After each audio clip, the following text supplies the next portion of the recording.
Hi everyone. So I wanted to talk today about what happens when we die, and just other things about death. Like, I just want to talk about death today. And it's January the 27th. I'm gonna post this today. This subject has been on my mind for several weeks now, and I was thinking all kinds of different thoughts as to why this was coming into my awareness. And this is one of those moments where I feel so compelled to talk about this right now and release this today, that I genuinely feel this is a message for someone out there that is either going to come across this video that is not subscribed to me, or this is someone who subscribed to me. I think this is a direct message for someone that has been thinking about this for quite some time. Now, that doesn't mean that if you find this however long later that it may not be applicable to you. I think that this is a timeless message, right? And when it comes to you, maybe this is of importance to you as well. But I just want to double down for the person who sees this very soon, from the time of me releasing it, that I feel you, I hear you, and I want to talk about what I feel happens after we pass away, and any kind of experiences that I've had with that. So this is just all about death from my perspective, okay? So if we talk about predicting death, is that possible, right? If you've ever had a personal experience like that, whether you identify as being intuitive or psychic or whatever, any kind of thing, there are people, like, let's back it up. We're all, under my assumption, we're all spirit, right? We're all of spirit.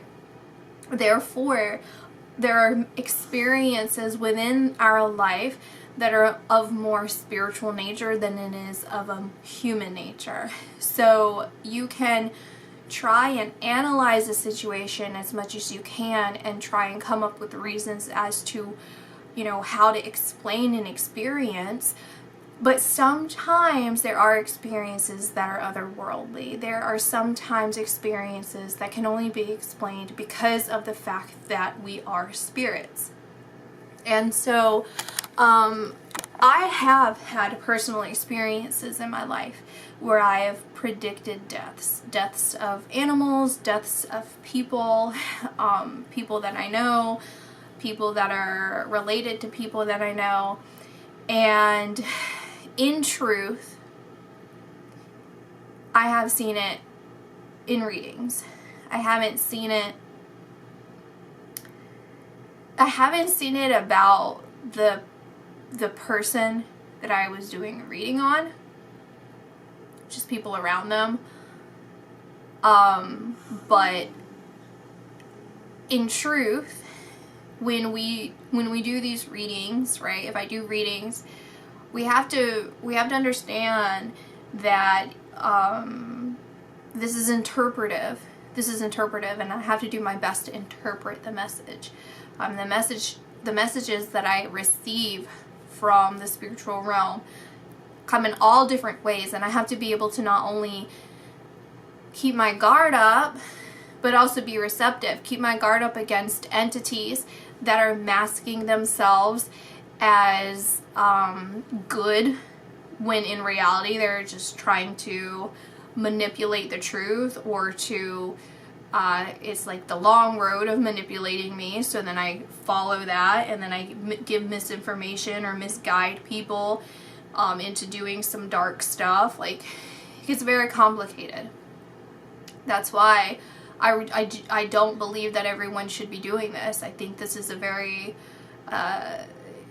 it's becoming a little too rampant. A lot of darkness is taken over. But anyway, so when I see something in a reading that kind of alludes to that, I don't know for sure, right? And the only reason that something like that would come through is because it's something very, very important for this person to know. It would be like a warning, or it would just be like highlighting it to kind of prepare you for this. However, you could also look at death in the sense of rebirth, or you can look at death as an ending of some situation. It doesn't necessarily mean the ending of a person's life. So I can't say for certain that I pinpointed that. I can't say for certain about that. Even though it came across, it's like, it's almost like a lucky guess for me. Is kind of how I would say, well, you know, considering the elements of what I saw, it's just kind of a lucky guess. Okay? Now, when it comes to like personal life, I would have like visions, like these quick feelings, quick visions. It would just be this awareness that something was going to happen. And I think that's more relatable, right? Like, again, I think there are plenty of people who just kind of have this knowing, like they have this feeling. And then that comes into question, like, was that meant to be? Like, was there something that could have been avoided? Was that a warning? What about that? And I think that every circumstance is different, but ultimately you can't blame yourself, and you have to just trust that that information came to you and you handled the information the way you did for whatever best served you at that time and the people at the time, you know, and just kind of stay with that and sit with that. And what I see with deaths that could potentially in some shape or form be avoidable, however way around that could be avoided, and why you're able to see it and feel it and have those warnings or whatever, first of all, it's not your responsibility, okay, to intuit all of this. Like, I just basically be firm in your decisions, be firm in the way things happen, that kind of thing. Don't live with regrets with that. Live with experience and having that knowledge to serve you in the future, because maybe that circumstance was supposed to teach you for future reference of how to listen to yourself, how to observe how you're feeling, all of that. And basically, what I'm trying to say about ones that are potentially avoidable, how does that happen? How is that predicted? Especially, once again, avoidable in the sense of it wasn't quite fated. Because I do feel that sometimes, every single situation depends, but sometimes it is fated at a certain time. And so the ones that are avoidable, and you picking it up, that means that the timelines of all the situations around the world, all of those are forming into the most likely scenario. And that is where things are headed because of their personal decisions, the people around them's decisions that seemingly seem like they're not related at all. Like something that I do, not just here on camera, but just like in my life, has that rolling effect towards other people in the world. Everything we do has an effect, right, on everyone, not just energetically, real life, what we do. We just don't know how that affects, right? How big of the ripple that is. So yeah, that's what I see as far as predicting death, is that usually you're picking up on the timelines of that narrowing into that likely scenario. Maybe sometimes it's if you warn someone of something and they do nothing about it, then you know that you have to take personal responsibility for your life. And just like they would have had to take personal responsibility for their own life, and if they disregard their intuition, or they disregard who is speaking through you, like you can even look at it as if it's the Spirit of God or guardian angel or whomever speaking through you to warn someone, that can happen. You know, so the spirit, like, okay, so when we pass away, then what happens? Like, is it painful? Is it scary? Is it confusing?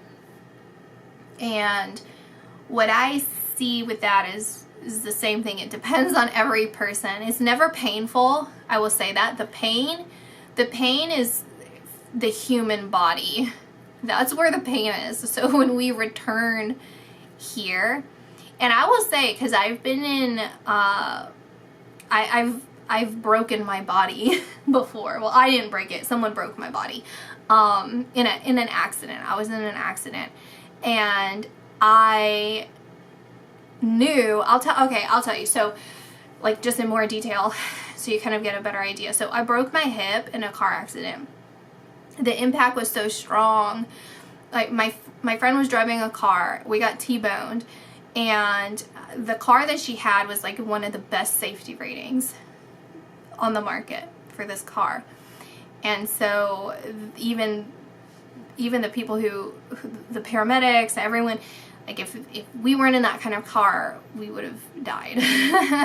And so the impact was so strong, it ripped the seatbelt out. The center compartment, it dislocated and broke my hip, and I flipped upside down inside the car. Now, at the time, my body was in shock, and my friend, everyone was just like, you know, it was a bad situation. And so I pulled my friend out of the vehicle. I was like going around trying to make sure everything's okay. All of this with a broken hip. And when the paramedics arrived, there was a first responder that arrived at the scene. They actually just so happened to be there when the accident occurred. So I don't know if they saw the accident or not, but anyway, so they contact everyone, you know. And then when the ambulance and everyone, they asked me if I wanted to go in the ambulance, and I originally said no. I'm like, no, like, take everyone else, like, make sure that everyone is taken care of or whatever, and if I feel sick later, then I'll go to the hospital. And everyone was fine. Everyone was like already taken care of, so they were like, okay, well, let me know, kind of thing. And it was probably like 30 minutes after that, and I just had that feeling. I'm like, something's not right. Like, it's not gonna be it's good. I need to go to the hospital. So the point is that I didn't feel pain. That was like extremely painful accident. It shattered my hip. Maybe not shattered, but it did break my hip, and the recovery, even like after the shock wore off, was really, really bad. So I can attest to something as small, because it obviously didn't pass away, as that we don't feel pain. We have that response, a physiological response to pain that will kind of mask that for us, right? And so it's that coming from shock as we come back alive where all of that pain occurs. So, one second, because I don't know if you can hear my birds, but they're going crazy. Okay, sorry if I was screaming. It feels like I was having to talk over them. Anyway, so it's different for every person because everyone's different, right? Like how they react when they pass away. If it was unexpected, if it was violent, if it was something that they were at peace with, if it's something that they didn't want to happen. All of that attributes to how they cross over, and their age, and the things that they're attached to, all of that. So I can't give this general information on that, because I don't feel that that would be genuine. I don't feel that would be accurate. The only thing general that I feel is accurate is the pain. You don't feel pain at all. I don't care how the body reacts or was reacting at the time of the passing.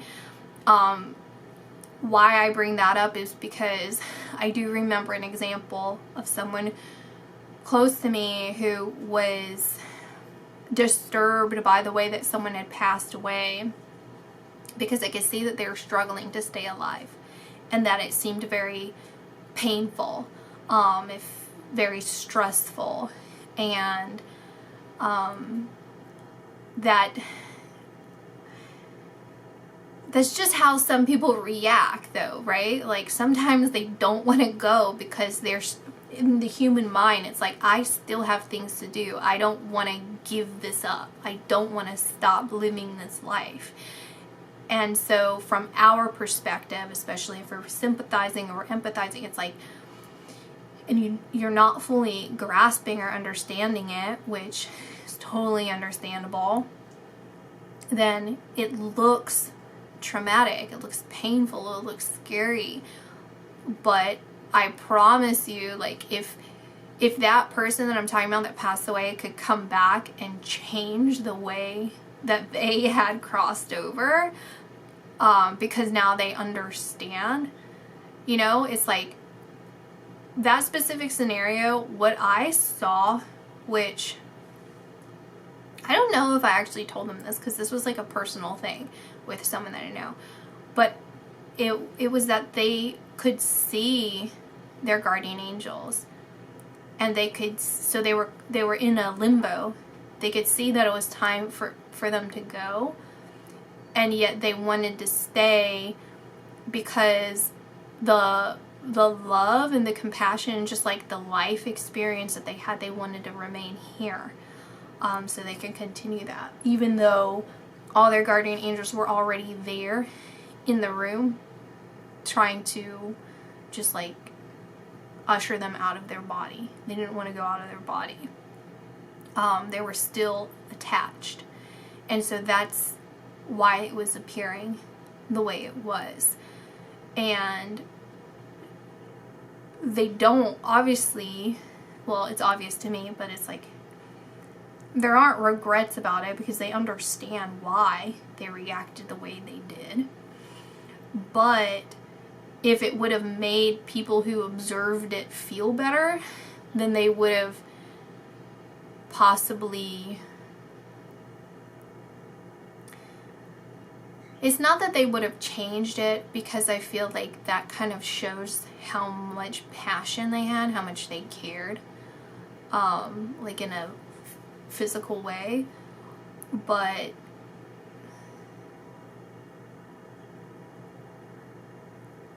it's kind of, I don't want to put words in their mouth, because they've made peace with it. But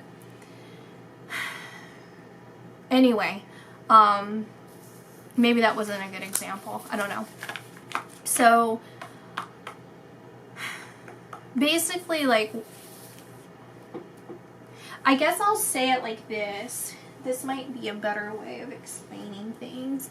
Is how I see us, right? Is like, this is us in our entirety. Like, this is our soul. It's like this huge circle is like the soul, right?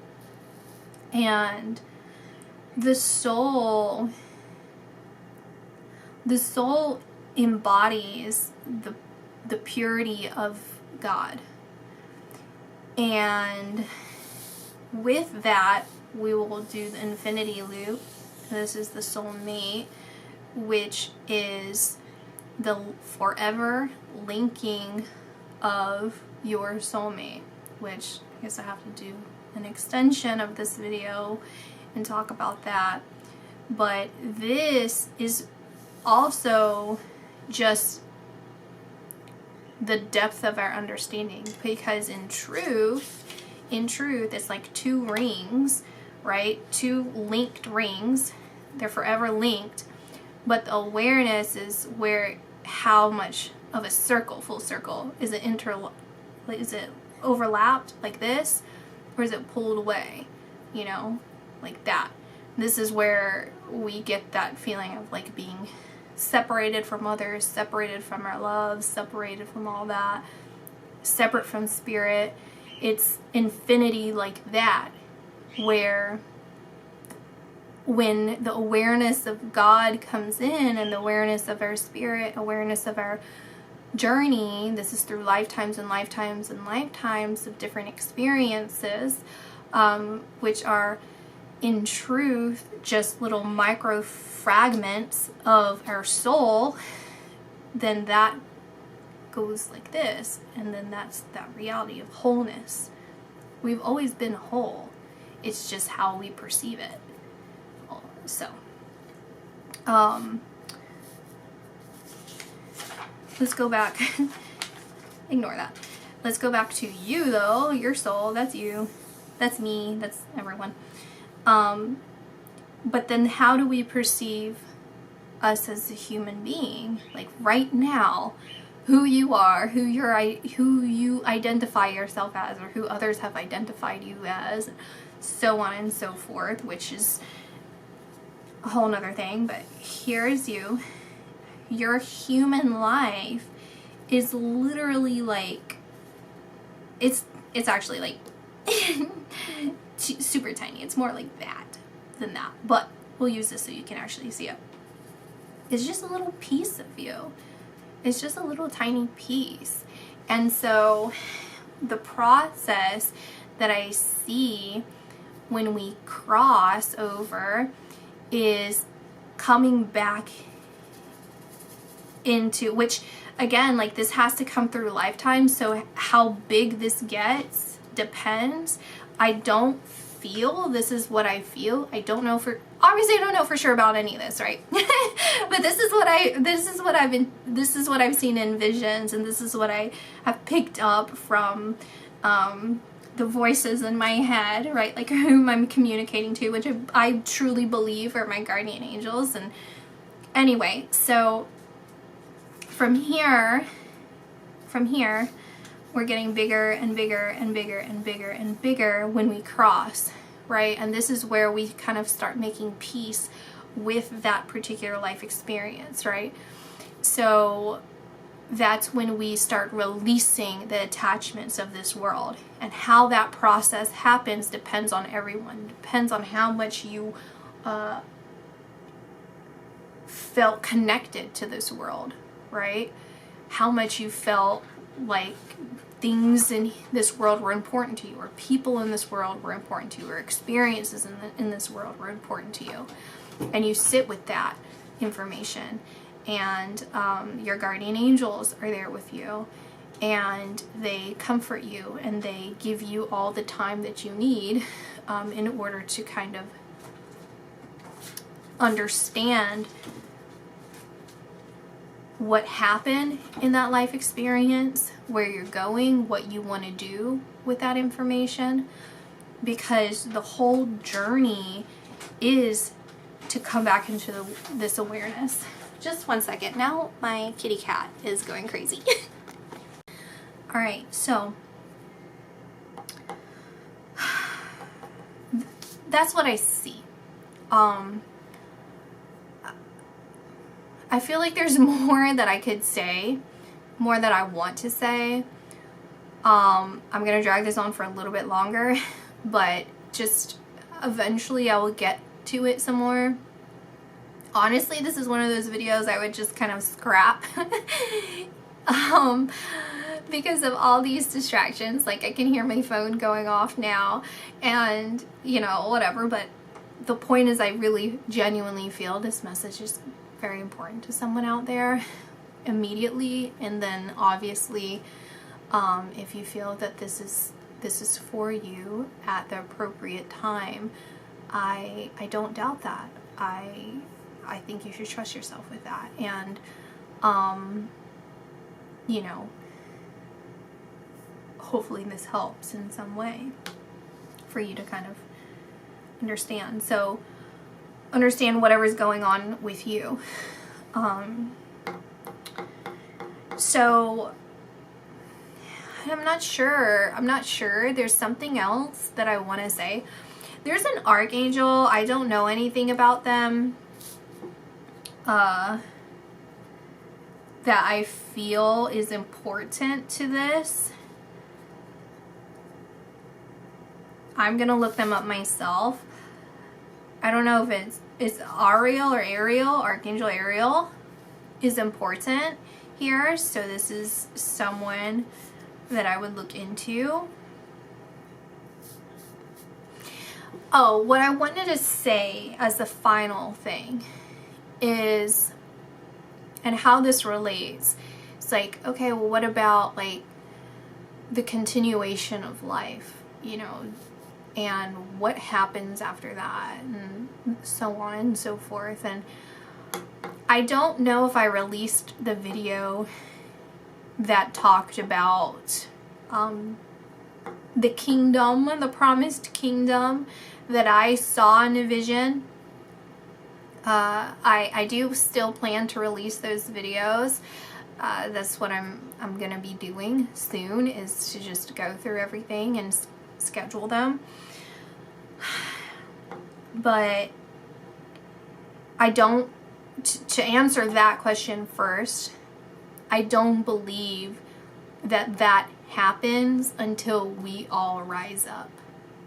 And that's and the way that we all rise up is to understand everyone, is to understand and give grace to everyone on their own experiences, their own life. And also understanding everyone has the choice. They have the choice with whatever information, whatever life, of how they want to act and react in life.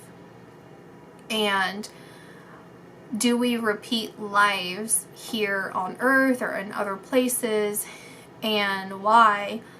I do believe that we do, and again, everyone's different. Sometimes it's to help other people. We lower our vibration to come to different places such as earth to help other people. Sometimes we are rising up from another place that is below here. And sometimes we are bound to places like earth or similar to earth. And the reason we are energetically bound to these areas is because we disregarded our intuition. We disregarded making the right choices to become better. That doesn't mean beating yourself up about anything in your past, because at the time in your past you probably didn't know what was right and what was wrong. And if you did and you regret your decisions, then you have the opportunity to not live in a victim mindset of being what you identify as a mistake, a genuine mistake, and to learn and grow from it and right your wrongs in some ways. And that's essentially what we do if we reincarnate somewhere around here, is because our soul is whole. Our soul is whole. And so we are creating situations in our life experience for us to make the right choices, because we don't want to hurt other people. We don't want to do any of that. When you embody God energy, there is no darkness in that. There are no shadow aspects in that. There is nothing bad in that. And in this world, we're inundated with how to be and, like who we are, all this. And to some degree, it's necessary. To some degree, it makes sense. But there's a lot that's backwards. And I'm actually seeing, anyway, I'm derailing on that because I do see there's a sickness in this world, and it's becoming even more sick. and it's happening on a spiritual level. And people are very lost and very confused, and they think that it's liberation, but it's oppression masked as liberation. Anyway, but we're talking about death. And so it's just a little tiny experience of who we truly are. We are having multiple of these here and there, and again to varying degrees, because the more whole and aware we are, the less of these things are happening. They're all interlapping as one. Hopefully that's starting to make sense. Not that I don't think that you guys understand the way that I explain myself. So let's leave with a little message. I wonder what is on this. Did not know that was there.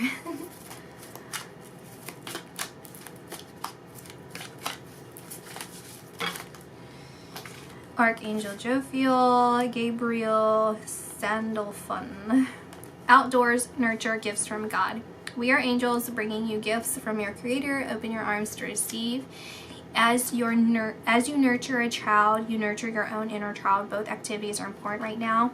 Go outside, get some fresh air, and connect with nature to relieve stress and gain new creative ideas. So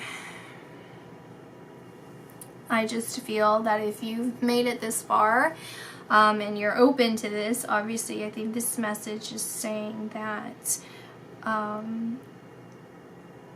even if none of this makes sense right now, or even if you don't feel what I say makes sense or resonates with you or speaks to you, or there's something off maybe about what I say, I don't know.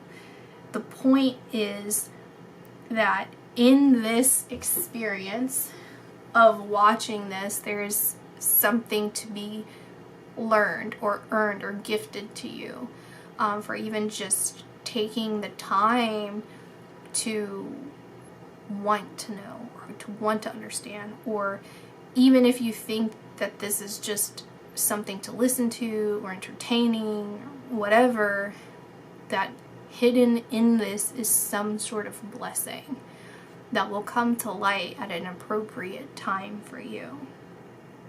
And to just be kind with yourself, to be generous with yourself, to be forgiving and loving. And even with this nurturing an inner child and children, it's like, how do you speak to yourself? You know, would you speak to a child, speak to you like you would speak to a child, right? And look at this experience, this life experience, as a child. This is such a small, again, it's so small. This is the child of who we truly are, right? And it is a gift. This life is a gift, no matter what we experience. We don't have to identify with the hardships. We can look at, we can change our perception on things, right? And I do feel that the outdoors is more of the confines of your mind. Reach outside of that, reach beyond that, where you feel that you've reached that point, the end point. Know that there's more. Know that you're not alone. Know that this isn't the end all be all. You know, if you're struggling and you literally don't have other options, this isn't the end of your experience. This isn't the end of who you are, and this doesn't have to be your identity. And it won't be your identity forever, because that is something we have in common. We will all pass away at some point. Anyway, that is it, and I'll see you guys later. Bye.